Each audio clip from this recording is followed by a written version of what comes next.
স্বামী গরিব হলে স্ত্রীর উচিত দুইটি আমল ঘরের মধ্যে বেশি করা, তাহলে ওই স্বামীর পরিবারে আল্লাহ রাব্বুল আলামিন দরিদ্রতা দূর করে দিবেন। মনে রাখবেন, স্ত্রীর যে রিজিক আল্লাহ রাব্বুল আলামিন দান করেন, এই রিজিক কিন্তু স্বামীর মাধ্যমে আল্লাহ রাব্বুল আলামিন দিয়ে থাকেন, কারণ উপার্জন করে স্বামী। সুতরাং কোন স্ত্রী যদি এই দুইটি আমল করে, তাহলে তার আমল নামায়, তার কপালে যে আল্লাহ অজস্র রিজিকের ব্যবস্থা করে দিবেন, এই রিজিকটা স্বামীর মাধ্যমে চলে আসবে, যার কারণে স্বামীকে আল্লাহ রাব্বুল আলামিন সে সচ্ছলতা দান করবেন। এবং যেই ঘরে পড়া হয়, ওই ঘরে সচরাচর অভাব হয় না। তার মধ্যে এক নাম্বার যে আমলটা, এটা আল্লাহর হাবিব সাল্লাল্লাহু আলাইহি সাল্লামের দেওয়া অত্যন্ত গুরুত্বপূর্ণ একটি আমল, যেটা ইবনে মাসউদ রাদিয়াল্লাহু তাআলা আনহু তিনি নিজে করে তিনি উপকৃত হয়েছেন।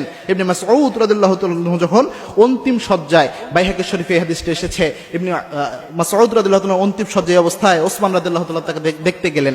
দেখতে গিয়ে বললেন, ইবনে মাসউদ, তোমার ঘরে তো তেমন অর্থনৈতিক সচ্ছলতা ভালো নয়, আমি বাইতুল মাল থেকে কিছু অর্থ সম্পদ দিয়ে দেই, যাতে তোমার ভবিষ্যতে তোমার মেয়েরা এটা দিয়ে চলতে পারে, তাদের একটা রিজিকের ব্যবস্থা হয়।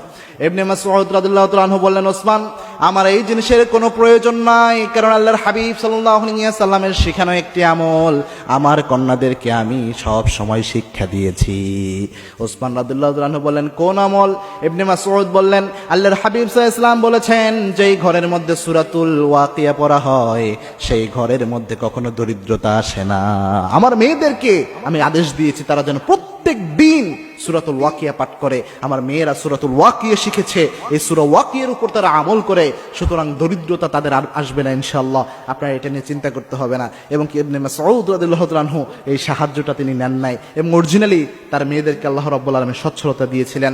দুই নাম্বার যে আমলটা, এই আমলটা আল্লাহর হাবিব সাল্লাল্লাহু আলাইহি ওয়াসাল্লাম জানিয়েছেন, এবং কি আমলটা অরিজিনালি আল্লাহ রাব্বুল আলামিন নিজেও জানিয়েছেন। এই আমলের কারণে আল্লাহ রাব্বুল আলামিন সচ্ছলতা দান করেন, সেটা হচ্ছে ইস্তেগফারের আমল। আমরা ইস্তেগফারের আমলটা অনেকেই বুঝি না। ইস্তেগফার অনেক গুরুত্বপূর্ণ। আল্লাহর হাবিব সাল্লাল্লাহু আলাইহি ওয়াসাল্লাম ইস্তেগফারের ব্যাপারে অনেক ফজিলত বর্ণনা করেছেন। আল্লাহর হাবিব সাল্লাল্লাহু আলাইহি ওয়াসাল্লাম জানিয়েছেন, মাল্লাযিমাল ইস্তেগফার, ইস্তেগফারের সাথে যে ব্যক্তি লেগে থাকে, ওই ব্যক্তিকে আল্লাহ রাব্বুল আলামিন 3টা পুরস্কার দান করেন। তার মধ্যে একটা পুরস্কার হচ্ছে ওয়ারযুকুহু হাইসু লা ইয়াহতাসিব, এমন জায়গা থেকে আল্লাহ রাব্বুল আলামিন রিজিক দেয় যা সে কল্পনাও করে না। এমন জায়গা